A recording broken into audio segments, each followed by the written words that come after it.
Vou falar sobre tolerância. É um tema, é uma palavra tão usada nos últimos dias, não é? A gente tem falado muito assim, fulano é intolerante. Na verdade, a gente tem ouvido muito, né?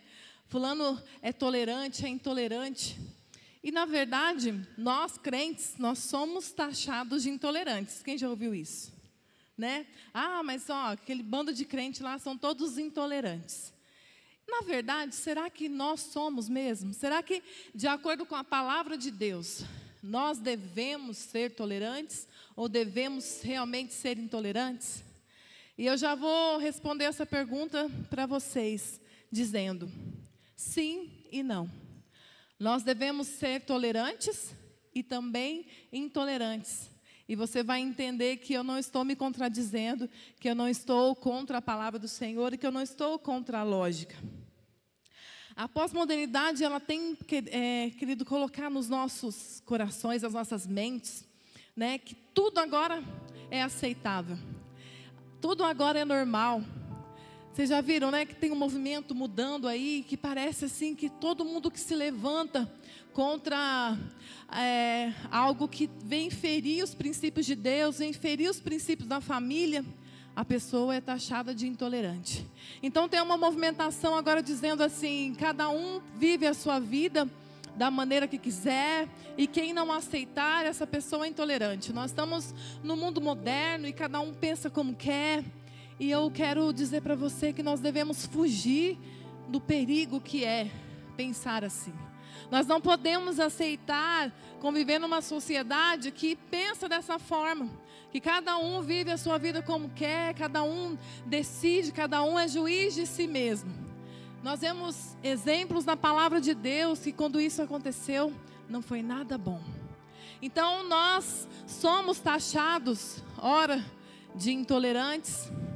Mas será que nós somos tolerantes ou intolerantes nos momentos corretos? Quem concorda comigo que há um tempo atrás a igreja era intolerante com coisas simples, mas tolerava coisas grandes, coisas que feriam os princípios da palavra de Deus?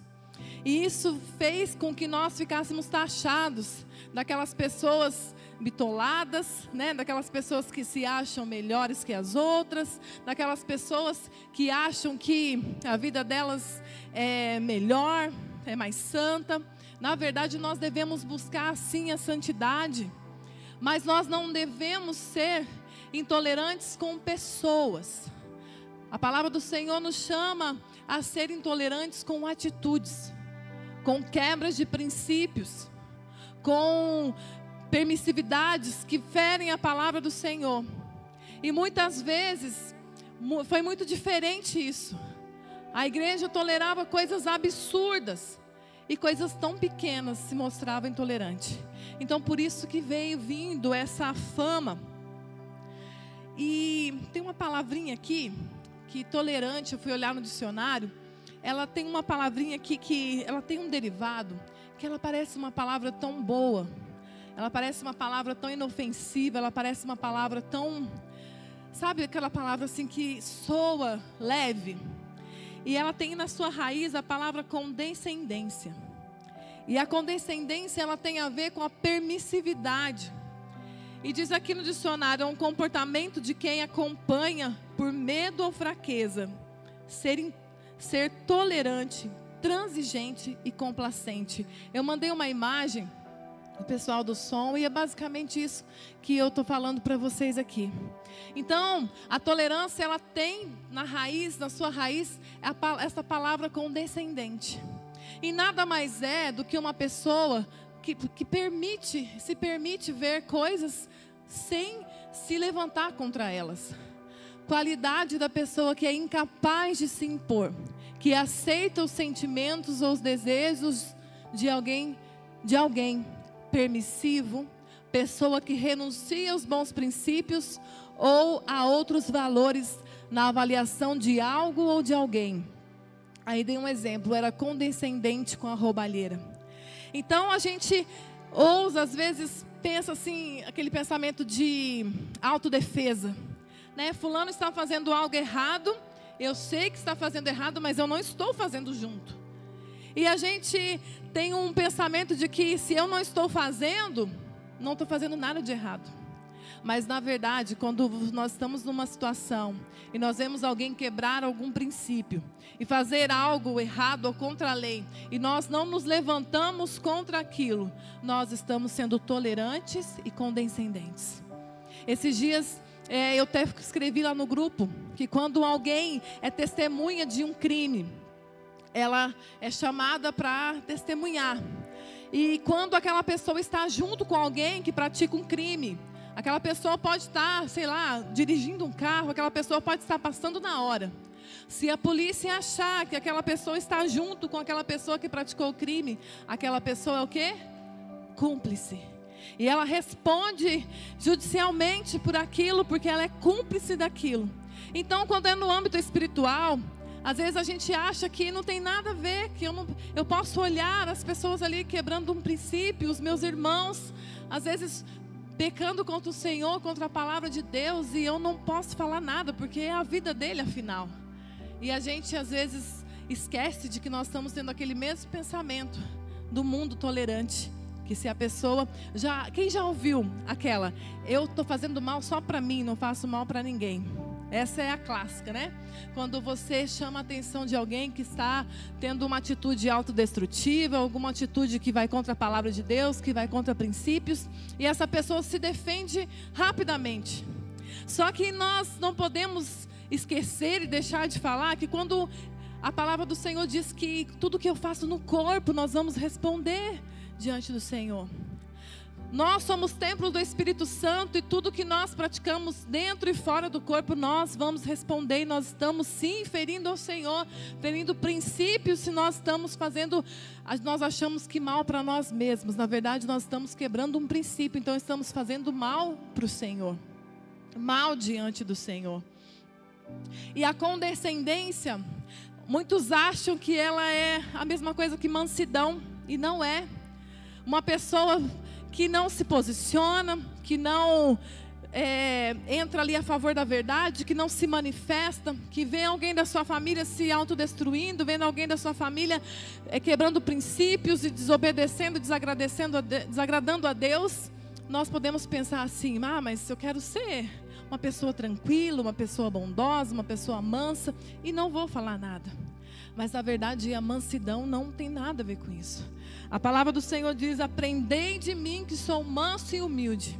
Ele não diz assim: fiquem como vocês quiserem, porque eu sou manso e humilde. Mas ele diz: aprendei de mim. Aprendei de mim, ou seja, mude o que você pensa, mude as suas atitudes, aprenda como eu estou ensinando que deve ser. E nós devemos sim não cair nesses enganos de achar que está tudo bem, de que eu estou vendo o meu irmão fazendo situações ali que desagradam a Deus, mas eu penso assim: se eu for falar com ele, né, ele vai ficar bravo comigo, ele vai achar que eu estou querendo mandar na vida dele. A palavra do Senhor nos disse que quando nós vemos um irmão fazendo algo errado, chamar ele no particular e apontar para ele, corrigi-lo em amor.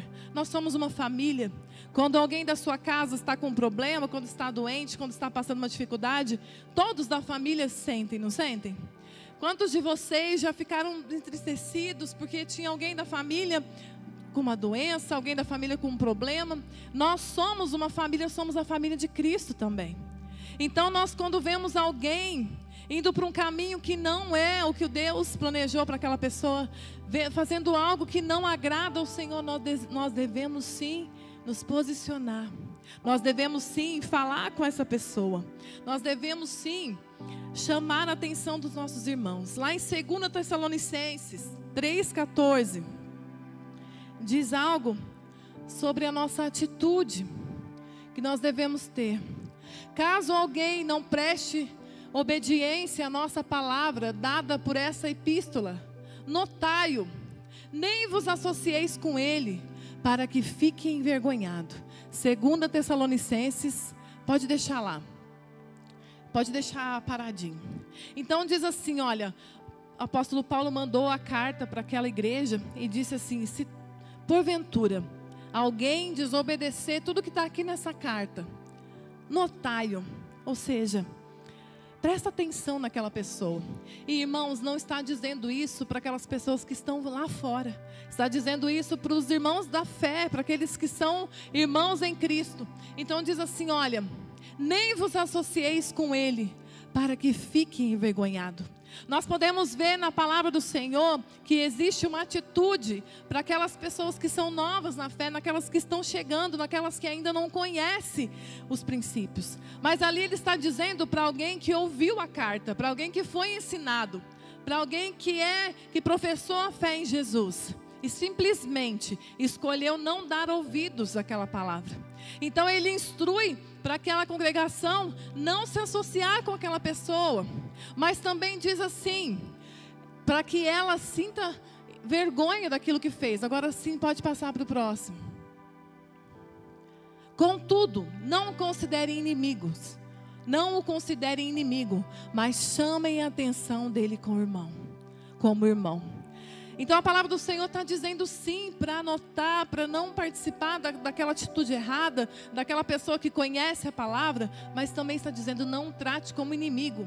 Porque mais uma vez, a intolerância que nós fomos chamados para manifestar é contra atitudes, não contra pessoas. Amém? Não devemos rotular pessoas. Sabe, você já viu pessoas assim, vendo uma situação e fala assim, nossa, aquilo ali vai dar ruim, hein? Se aquela pessoa continuar daquele jeito. Mas será que aquela pessoa chegou e conversou com a outra? Olha, meu irmão, você falou isso, isso e isso. Você está fazendo isso. A sua atitude foi assim, assim, assado. Olha, a palavra do Senhor diz para a gente não fazer isso, meu irmão. E eu quero te ajudar. Mas muitas vezes a gente procura, né? As pessoas rotulam as outras e não estendem a mão. Só param ali na primeira instrução, que é não se associar com a pessoa. É não participar das coisas erradas que ela faz. E começa a tratar a pessoa como inimigo. Nós não fomos chamados para isso, amém? É por isso que muitas vezes a igreja errou a mão nisso. Então rotulava pessoas, marcava pessoas que tinham até dificuldade de voltar para a igreja, de procurar uma outra igreja, de procurar o corpo de Cristo, porque foram rotuladas no passado. Eu acredito, a palavra do Senhor diz que para tratarmos os nossos irmãos como nós gostaríamos de ser tratados. Eu tenho certeza que nenhum de nós gostaria de ser rotulado por um erro seu. Você e eu, nós não somos o nosso pecado, nós não somos o nosso erro, amém? Nós somos filhos de Deus, que precisamos sim ser advertidos. Mas o Senhor nos chama, o Senhor tem restauração para nós. Senão, eu já disse aqui na última vez, nós não fomos chamados para pregar condenação, mas para pregar salvação. Mas nós também não podemos fechar os olhos e ver a nossa família em Cristo indo para um caminho que não é o caminho que o Senhor chamou. Então, o Senhor nos chama, que nos adverte como devemos fazer, como devemos tratar. Lá em 1 Coríntios 5:9, coloca lá para mim. 1 Coríntios 5:9. Já escrevi a vocês em carta para não se associarem a pessoas sexualmente imorais. Pode prosseguir.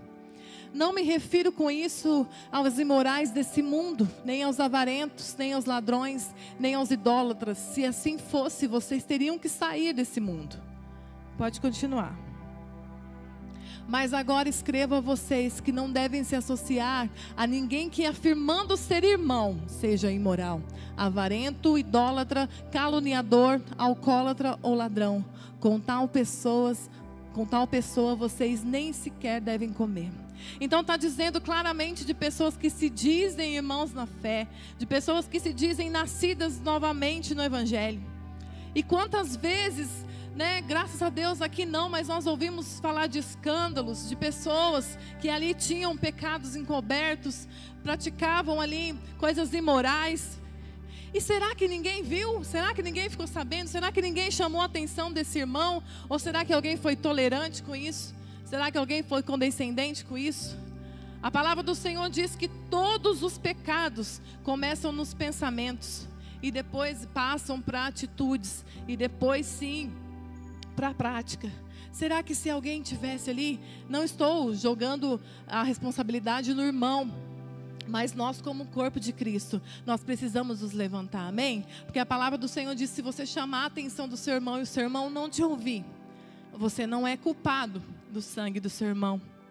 Mas quando nós nos levantamos em amor, não só porque nós queremos expor alguém, e não se iluda, que se você ficar sabendo de alguma coisa que o irmão está fazendo, e você sair contando para 10 pessoas, você está querendo ajudar.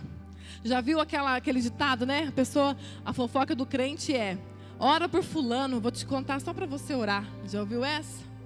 Mas na verdade a pessoa se satisfaz em contar ali o erro do outro, ao invés de se levantar em oração pelaquela pessoa, ao invés de chamar aquela pessoa no particular e chamar a atenção dela, ou dizer: olha, eu estou orando por você.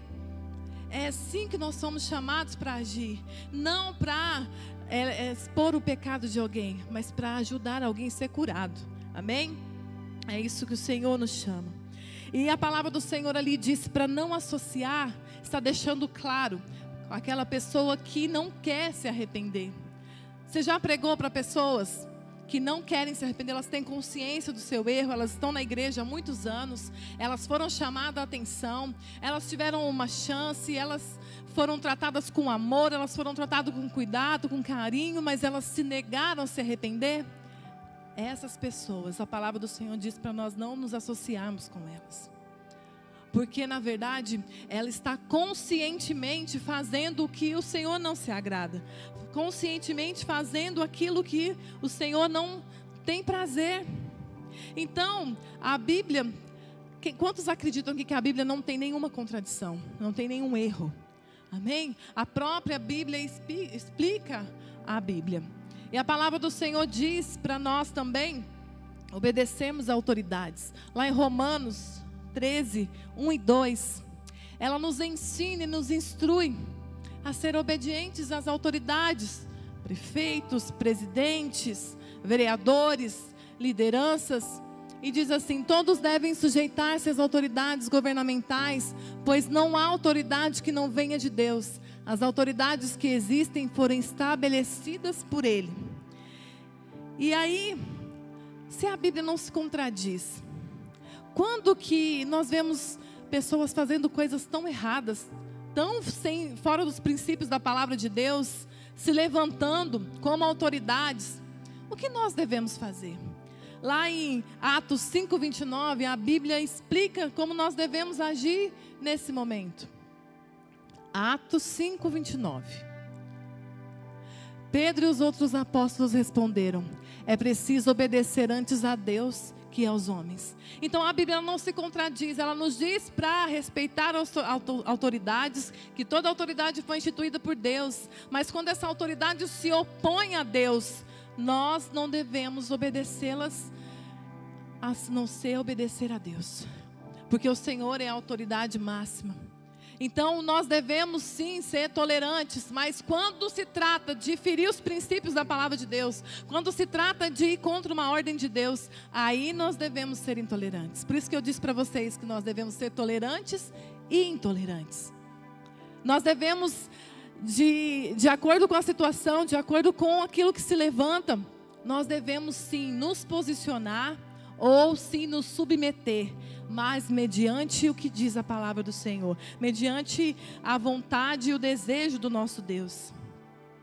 E aí, eu quero entrar aqui agora, no início da palavra, lá em Números 33, abra comigo, Números 33, versículo de 1 a 3. A palavra do Senhor, ela vai fazer aqui um resumo da caminhada do povo do Senhor, da caminhada da viagem desde o Egito até a terra prometida. Nesse contexto aqui, o Senhor chama Moisés e diz assim: olha, você vai ser recolhido com os seus antepassados, você vai morrer e agora você vai dar as instruções finais para o povo. Eles já finalizaram os 40 anos, já tiveram toda uma trajetória, já lutaram, já venceram, já foram punidos, e agora eu vou recolher você, Moisés. E eu acho lindo que lá no versículo 27, a palavra do Senhor diz que Moisés diz para o Senhor: Senhor, mas quem vai ser líder do seu povo? E ele parece que me dá, aqui a Bíblia faz entender que ele dá essa sugestão. Ele diz assim, ó, lá no capítulo 27, versículo 15. Moisés disse ao Senhor, que o Senhor, o Deus que a todos dá vida, designe um homem como líder desta comunidade, para conduzi-los em suas batalhas, para que a comunidade do Senhor não seja ovelha sem pastor. E se você seguir lendo aqui, o Senhor diz para ele assim, unja Josué, filho de Num, para que seja líder no seu lugar. Então, Moisés ali, um líder que se preocupava com o povo, ele queria sim estar com o Senhor. Eu me lembro de Paulo, quando ele fala assim, olha, eu quero muito estar com Cristo, mas eu acho que para a igreja vai ter muito mais valia eu continuar aqui para ajudar pessoas a conhecerem a Jesus, a entenderem da palavra. Então eu vou ficar aqui mais um pouco, porque eu vou ser útil aqui. Mas o desejo dele ardente era estar com o Senhor, porque é o final que nós todos desejamos, amém? Por mais que seja aqui a trajetória, esse ato de tempo até a eternidade, que nós venhamos passar com o Senhor, amém? Desejando cumprir o nosso propósito e preocupado com aqueles que virão. Por isso que ser tolerante com coisas hoje pode evitar de pessoas daqui 30 anos não conhecerem Jesus. Porque nós vamos deixar passar muita coisa, nós vamos deixar de pregar sobre muita coisa, nós vamos deixar de levantar a bandeira contra muitas coisas. E aí cada geração que vai vindo, geração pós geração, vai esquecendo dos princípios do Senhor. Então por isso que a nossa preocupação deve ser sim, conosco, com a nossa família, com a nossa comunidade, mas também com o evangelho que vai ficar, com a liderança que vai continuar para o povo de Deus. Então ele unge ali Josué, e ele chama o povo e faz ali todo um resumo da caminhada deles desde o Egito. E diz assim no capítulo 33, versículo 1. Estas são as jornadas dos israelitas quando saíram do Egito, organizados segundo as suas divisões, sob a liderança de Moisés e Arão. Por ordem do Senhor, Moisés registrou as etapas da jornada deles. E esta foi a jornada deles. Os israelitas partiram de Ramsés no 15º dia do primeiro mês, no dia seguinte ao da Páscoa, e saíram marchando desafiadoramente à vista de todos os egípcios, enquanto estes sepultavam o primeiro filho de cada um deles, que o Senhor matou. O Senhor impôs o castigo aos seus deuses. E aí ele faz um resumo, ele fala sobre a liderança de todas as tribos, e ele fala ali da repartição da terra, e nós sabemos que aos 40 anos já tinham se passado, e aqueles espias que não tiveram fé, que contaminaram o povo, que não creram que eles iam derrubar os gigantes, já haviam morrido, como o Senhor disse que morreriam, que eles não chegariam na terra prometida. E ali Josué e Caleb foram os únicos dois que creram na promessa, estavam prestes a pisar a terra prometida, estavam prestes a tomar posse daquilo que Deus tinha falado. Então aqui no versículo 50 diz assim: as normas para ocupação e distribuição de Canaã. Nas campinas de Moabe, junto ao Jordão, frente ao Jericó, o Senhor disse a Moisés: diga aos israelitas, quando vocês atravessarem o Jordão, eu vou ler junto aqui, para entrar em Canaã, expulsem da frente de vocês todos os habitantes da terra. Destruam todas as imagens esculpidas e todos os ídolos fundidos e derrubem todos os santuários locais deles. Pode prosseguir. Tomem posse da terra e instalem-se nela, pois eu dei a vocês a terra para que dela tomem posse. Pode continuar. Distribuam a terra por sorteio de acordo com seus clãs. Aos clãs maiores vocês darão uma herança maior, aos menores uma herança menor. Cada clã receberá a terra que lhe cair por sorte. Distribuam-na entre as tribos dos seus antepassados. Se contudo vocês não expulsarem os habitantes da terra, olha ali, presta atenção nessas duas palavrinhas. Se contudo vocês não expulsarem os habitantes da terra, aqueles que vocês permitirem permitirem ficar, se tornarão farpas nos seus olhos e espinhos nas suas costas. Eles causarão problemas para vocês na terra em que vocês vão morar. Então, irmãos, aí isso traz para nós um entendimento de que as promessas do Senhor, elas não virão passivamente. Elas não vão cair sobre nós somente porque o Senhor prometeu.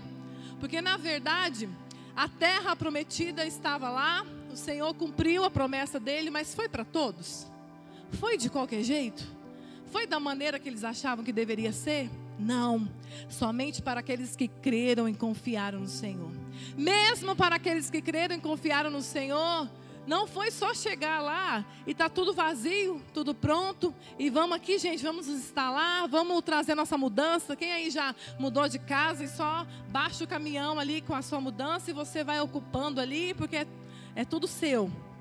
Não foi assim.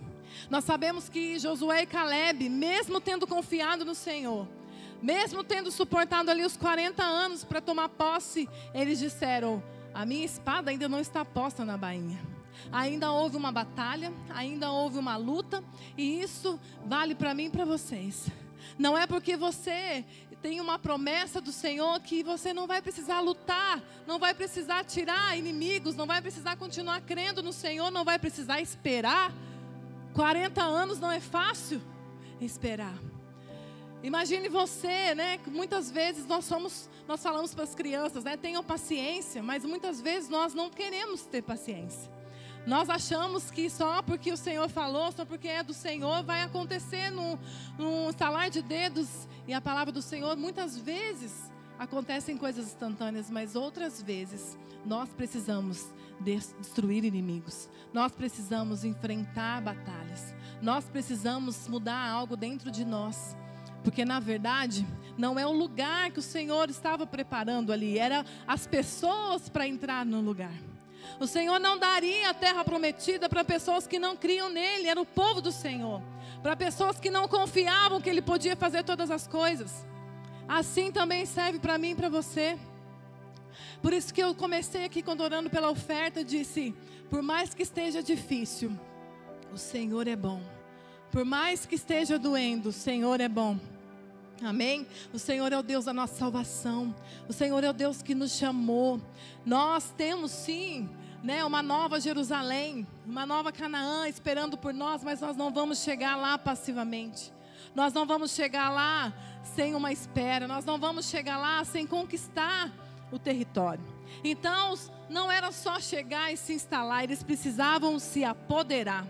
E se apoderar tem a ver com tomar com poder mesmo, com força, com ousadia. Então eu quero dizer para você, continue lutando. Ah, mas já faz tanto tempo que eu tenho orado, que eu tenho desejado, que eu tenho feito tal coisa para o Senhor e não vejo resultado. Se o Senhor está nisso, vai acontecer, amém? Não importa se você já demorou muito tempo, se você não acredita mais, se parece que não vai acontecer. Os planos do Senhor são maiores e melhores que os nossos. Mas nós precisamos confiar. Ninguém vai tomar posse se não confiar em Deus. Deus não quer nos dar nada sem antes nos ter. O Senhor quer o nosso coração. Aqueles que tiveram a atitude correta, eles chegaram até o fim. Eles tomaram posse. E agora sim, depois de apoderar a terra, o Senhor fala: tomem posse, se instale nela. E aí no versículo 55, que são as palavrinhas ali que me deram a ideia dessa palavra, que me chamaram a atenção. Tem umas palavrinhas aqui que eu anotei, que eu fui pesquisar. Faz tempo que eu saí da escola, né? Então esse C aqui é uma conjunção subordinativa. Uma conjunção causal, ou seja, caso faça diferente daquilo que o Senhor falou, tal coisa vai acontecer. Sabe quando a gente fala assim, olha, se eu tivesse saído mais cedo, não tinha acontecido. Se eu tivesse ouvido a minha mãe, não tinha acontecido. Se eu tivesse ouvido o meu pai, não teria feito tal coisa. Então esse C aqui, ele demonstra que há algo que é condicional a uma atitude. E a palavrinha ali, contudo, ela é agora uma conjunção adversativa. É um contraste. Ela está querendo trazer o oposto. Lá no versículo 55 diz assim: Se, contudo, vocês não expulsarem os habitantes da terra, aqueles que vocês permitirem ficar se tornarão farpas em seus olhos e espinhos nas suas costas. E quando eu li essa palavra, eu pensei, meu Deus, eles já esperaram tanto tempo, eles expulsaram lá os habitantes, eles tomaram à força aquela terra. Mas a palavra do Senhor diz para expulsar aqueles pacíficos que ficaram. Porque eu acredito que aqueles que se levantaram para a batalha, eles foram destruídos. Mas se vocês já viram na Bíblia, quando fala histórias de guerra, e aí quando eles deixam ali as mulheres e as crianças, em alguns momentos o Senhor permite que eles fiquem vivos, em outros não. Porque era para destruir tudo que sobrasse daquilo ali. Eu estava lendo esses dias mesmo, quando o Senhor manda ali voltar e destruir aquele povo. Sabe aquele povo lá que Balaão mandou aquelas mulheres para corromper o povo? E agora o Senhor fala assim, lembra daquele povo que fez aquilo com vocês? Vocês vão levantar um batalhão. E Moisés falou assim, eu vou levantar 1000 homens de cada tribo, 12.000 homens. E eles foram lá destruir aqueles homens por causa daquele episódio passado. E a palavra do Senhor diz que eles destruíram os homens, todos os soldados, e trouxeram as mulheres e crianças. E aí quando Moisés chega, ele fala assim, o quê? Vocês trouxeram as mulheres e as crianças? Não foram as mulheres que corromperam os homens de Deus? Não foram as mulheres lá que foram seduzidas por Balaão e seduziram os homens de Deus para praticar idolatria? E vocês deixaram elas ficarem vivas? E Moisés dá uma ordem, destrua as mulheres e os meninos, crianças. E as moças virgens deixe ficar como escravas. Parece muito cruel para o nosso dia a dia de hoje, né? Mas na verdade, se aquelas pessoas ficassem, ali os costumes delas ficariam. Foram as mulheres que seduziram os homens para profanarem ali o lugar onde se prestava culto ao Senhor. Foram elas que enganaram os homens. Então, viriam ali os costumes. A palavra do Senhor diz, nas campinas de Moabe, junto ao Jordão, expulsem de frente de vocês todos os habitantes, destruam todas as imagens esculpidas e todos os ídolos fundidos e derrubem todos os altares idólatras. Então, quando nós tomamos posse daquilo que o Senhor nos deu, quando nós estamos no lugar que o Senhor nos chamou, existem coisas que nós devemos destruir. Existem situações, existem atitudes, existem pensamentos, existem costumes que vão corromper aquilo que o Senhor tem para nós. E por mais que eles se mostrem ali pacíficos, que são inofensivos, nós não podemos tolerar. Porque a palavra do Senhor prossegue dizendo, lá no versículo 56, se vocês os tolerarem, na terra que vocês irão morar, então farei com vocês o mesmo que planejo fazer a eles. Então, se eles não se posicionassem, não tirassem ali aquelas pessoas que ficaram, que eram as pessoas pacíficas, imagino eu, porque os que foram à guerra já deviam ter morrido, mesmo aquelas pessoas ali que parecia que não estavam fazendo mal para ninguém, se eles não tirassem, aquelas pessoas se tornariam farpas nos seus olhos. Já caiu um cisco no seu olho? É bom? Um cisco, às vezes, a gente não consegue nem ver. A gente pede para alguém, olha aqui para mim, e a pessoa não está vendo nada. Mas aquilo te incomoda. Parece que tem areia. Você não consegue ver, você não consegue abrir os olhos. Agora você imagina viver assim. Quando você tolera coisas que o Senhor não tolera. Por mais que você esteja na posição e no lugar que o Senhor te chamou, você vive assim. Você não consegue olhar para frente. Você não consegue descansar os seus olhos doem. Já esteve numa situação assim? Meu Deus, o que está acontecendo? Eu não estou em pecado, eu não estou no lugar que o Senhor não mandou que eu estivesse. Mas será que você tem tolerado atitudes que o Senhor falou para você destruir? Será que você tem tolerado conversas, sentimentos, pensamentos, atitudes que o Senhor já mandou destruir lá atrás? Sabe quando a palavra do Senhor diz espinhos nas suas costas? Sabe quando quem aí já teve uma dor de coluna que durou por dias? Eu até algum tempo atrás eu não tinha dor nenhuma nas costas, agora começou. E na viagem do Paraná para cá, eu vim acho que meio torta. Eu fiquei umas 4 semanas com uma dor muito forte nas costas. E é muito ruim, porque não tem um lugar que você senta que fica bom. Deitado não fica bom, em pé não fica bom. É um incômodo constante, você não consegue descansar.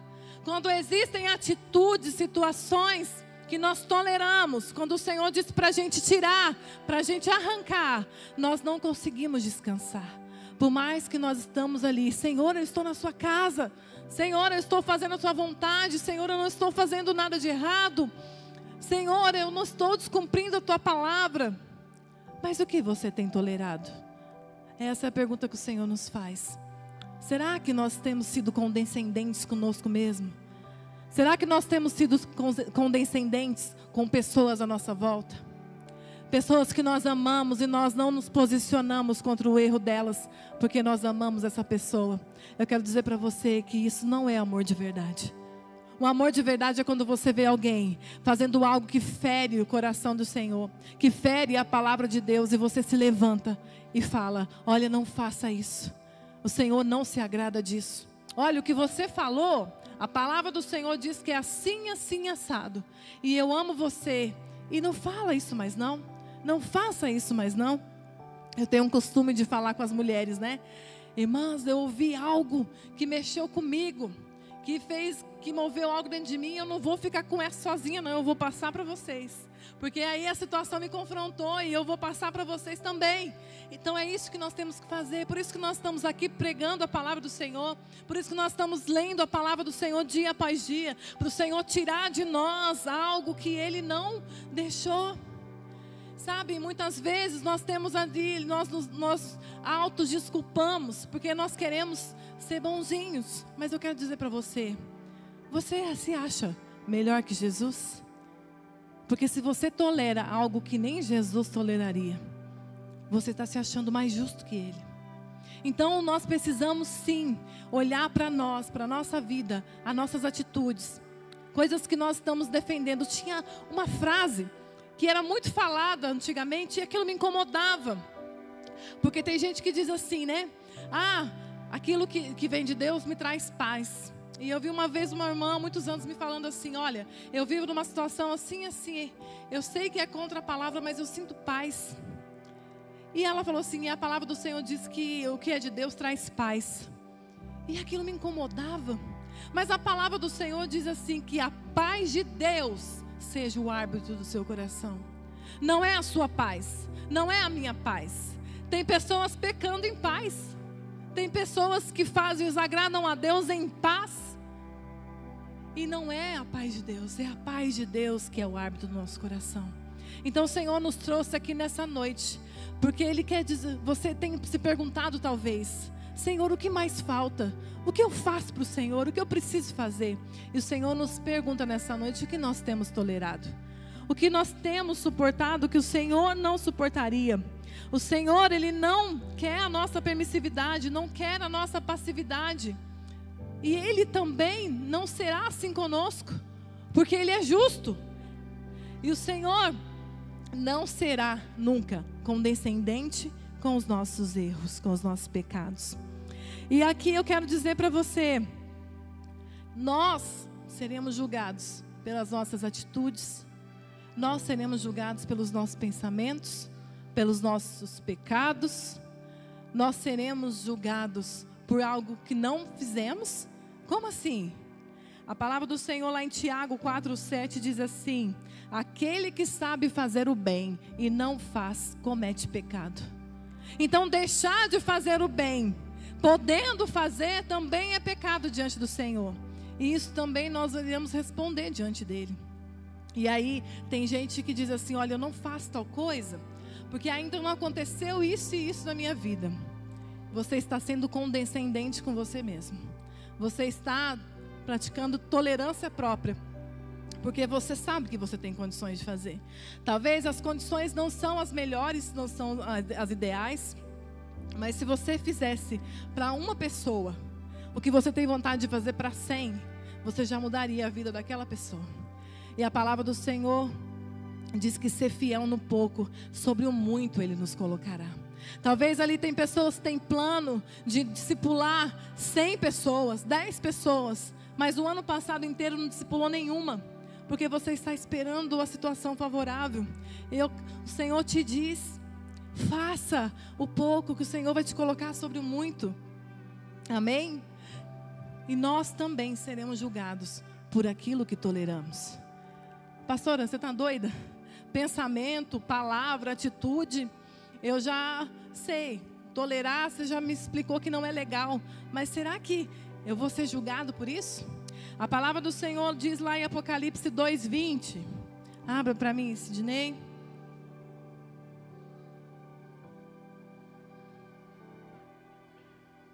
Apocalipse 2:20. No entanto, contra você tenho isto: você tolera Jezabel, aquela mulher que se diz profetiza com os seus ensinos. Ela induz os meus servos à imoralidade sexual e a comerem alimentos sacrificados a ídolos. A palavra do Senhor diz que o Senhor, falando com o anjo daquela igreja, ele vem e diz coisas muito positivas, coisas boas que eles estavam fazendo ali para a igreja de Tiatira. E diz assim no 18: ao anjo da igreja em Tiatira escreve: estas palavras do Filho de Deus, cujos olhos são como chama de fogo e os pés como bronze reluzente. Conheço as tuas obras, o seu amor, a sua fé, o seu serviço, a sua perseverança, e sei que você está fazendo mais agora do que no princípio. Imagina ouvir isso de Jesus, que maravilhoso. O Senhor sabe do amor que você tem por Ele. O Senhor sabe do desejo que você tem de fazer o correto. O Senhor sabe do desejo, da fé no seu coração, do serviço, da perseverança. O Senhor sabe que você está fazendo hoje talvez muito mais do que no princípio, de quando você ouviu a palavra pela primeira vez. Mas o Senhor prossegue dizendo assim: no entanto, lembra daquela palavrinha, daquela conjunção? Diz assim: eu tenho contra você isto: você tolera Jezabel. Aquela igreja o Senhor tinha contra ela que ela tolerava Jezabel, tolerava a doutrina de Jezabel, tolerava ali algo que era contrário à palavra do Senhor, tolerava só isso aqui dá uma palavra enorme. Nós não vamos entrar no que realmente é isso aqui, a doutrina de Jezabel, mas na verdade nós sabemos quem foi Jezabel na palavra do Senhor. Ela tinha ali os seus profetas, ela tinha ali aqueles adoradores a deuses falsos, ela matava os profetas do Senhor, ela perseguiu Elias, ela fazia coisas terríveis, ela corrompia, ela tomou a frente do reino no lugar do seu marido. Quantas coisas terríveis Jezabel fez. E o Senhor tinha contra essa igreja que ela tolerava isso. Que a palavra do Senhor, quando o Senhor se referia a nós no último dia: aquele que tem os olhos como chama de fogo, aquele que tem os pés como bronze reluzente, ele vai olhar para mim e para você. E eu louvo a Deus que Ele tenha só a primeira parte para dizer para mim e para você. Que nós como igreja não venhamos tolerar mais algo que o Senhor não tolera. Amém? Não vamos deixar passar. Não vamos ser bonzinhos demais. Porque você está se iludindo. Você está se iludindo que está sendo bom conforme o Senhor é. O Senhor Jesus era manso e humilde, mas confrontou tudo o que ele achou de errado. O que o Senhor sempre teve compaixão para ensinar a palavra com exemplo para aquelas pessoas que não conheciam. Mas para aqueles que conheciam e eram hipócritas, o Senhor Jesus não tolerava. O Senhor Jesus não foi condescendente. A palavra do Senhor diz que quem mais recebe, mais será cobrado. E eu quero aqui fechar, essa palavra ela é maravilhosa, ela é muito rica, ela mexe comigo. Que é sobre o zelo de Finéias. Aquela história que eu contei para você, que aquelas mulheres foram lá no arraial e elas se prostituíram com os homens de Deus, levando ali os seus ídolos, e eles caíram naquela armadilha que Balaão armou. Existia um homem que ele não tolerou aquela situação. Abre para mim lá em Números 25, de 7 a 13. Eu sou apaixonada por Finéias. Eu acho lindo essa atitude dele. Números 25, 7 a 13. Quando Finéias, o filho de Eleazar, neto do sacerdote Arão, viu isso, abandonou a assembleia e apanhou uma lança. Seguiu o israelita até o interior da tenda e atravessou os dois com a lança. O israelita e a mulher daquele povo, que estava ali corrompendo o arraial. Atravessou o corpo... Volta que eu não terminei. Por favor, volta. E atravessou o corpo do israelita e da mulher pelo ventre. Então cessou a praga contra os israelitas. Pode continuar. Os que morreram por causa da praga foram 24.000. Então o Senhor disse a Moisés: Finéias, filho de Eleazar, neto do sacerdote Arão, desviou a minha ira de sobre os israelitas, pois foi zeloso com o mesmo zelo que eu tenho no meio deles, e no meu zelo eu não os consumi. Louvado seja o nome do Senhor. Pode continuar até o 13. Diga-lhe, pois, que lhe concedo a minha aliança de paz. Dele e dos seus descendentes será a aliança do sacerdócio perpétuo, porque ele foi zeloso pelo seu Deus e fez expiação pelos israelitas. Louvado seja o nome do Senhor. Por causa de uma atitude de zelo, de alguém que se levantou e não tolerou aquilo de errado que estava acontecendo. Não é só falar, olha, estão fazendo errado ali. Ele se levantou, pegou a sua lança e atravessou os dois. E matou os dois, e aquilo ali cessou a ira do Senhor. Porque o Senhor diz assim: Ele teve o zelo que estava no meu coração. Que o Senhor derrame o zelo do coração dele sobre nós essa noite, amém?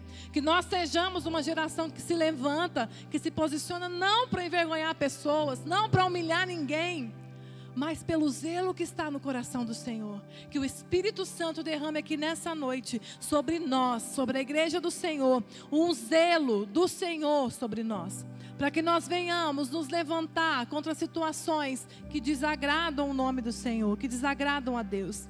Para a gente encerrar, abre lá para mim Lucas 12:47. Lucas 12:47. Aquele servo que conhece a vontade do seu Senhor e não prepara o que ele deseja, nem o realiza, receberá muitos açoites. Aquele, porém, que não conhece e faz coisas merecedoras de castigo, receberá poucos açoites. A quem muito foi dado, muito será exigido. A quem muito foi confiado, muito mais será pedido. Essa palavra, talvez você pode pensar assim, deveria ser mais para líderes. Mas todos nós somos líderes, ou na nossa casa, ou no nosso ministério, ou no nosso trabalho, ou na comunidade, ou na célula que você está, ou na sua mesa de trabalho. Se levante ali com o zelo do Senhor, amém? Louvado seja Deus. Quero convidar você a ficar em pé. E que em nome do Senhor Jesus, ninguém mais será condescendente com algo que desagrada o coração do Senhor. Pai, eu te louvo, Senhor, pela tua palavra. Eu te louvo, Senhor Jesus, por esses exemplos, Senhor, de homens, Senhor, de mulheres que se levantaram, Senhor, com o zelo que há no seu coração. Eu peço, Pai, sobre mim, eu peço sobre essa igreja, eu peço sobre essa geração, Senhor, homens e mulheres que estão aqui nessa noite. Nos dê, Senhor, o zelo que há no seu coração. Abre os nossos olhos, Senhor, para situações, para altares que temos permitido, Senhor. Para que ninguém, Senhor, fique, Pai, no lugar que o Senhor chamou, mas com farpas nos olhos, Senhor, com espinhos nas costas, Senhor. Queremos ser livres, Pai, para cumprir, Senhor, o chamado. Queremos ser livres, Senhor amado. Oh, Pai querido, para tomar posse daquilo que o Senhor nos deu. Arranca os inimigos, Senhor. Não nos deixe, Pai, nos acostumar com eles, Senhor. Não nos deixe, Senhor, permitir, Pai, que princípios e costumes, Senhor, sejam, Senhor, ignorados, Senhor. Que nós sejamos aqueles que o Senhor possa contar, Pai. Oh, Senhor, para restaurar, Senhor, o zelo, Senhor, da tua vontade. Oh, Pai amado, Senhor, tem uma aliança conosco, Senhor. A nova aliança, Senhor, todos nós recebemos em Cristo Jesus. A aliança que Finéias recebeu. A tua palavra diz que nós somos feitos reis e sacerdotes, assim como Finéias, Pai. E que todos nós, Senhor, venhamos nos apresentar diante do Senhor com uma lança, Senhor, para o nome do Senhor, para que o seu nome seja exaltado, engrandecido. Tira toda a venda dos olhos, Pai. Tira, Senhor Jesus, todo o costume, Senhor, com aquilo que não te agrada, Deus. Pai, que práticas, Senhor, nessa noite, Senhor, venham se tornar pesadas, abomináveis, Senhor, para homens e mulheres aqui nessa noite, para a honra e glória do teu nome.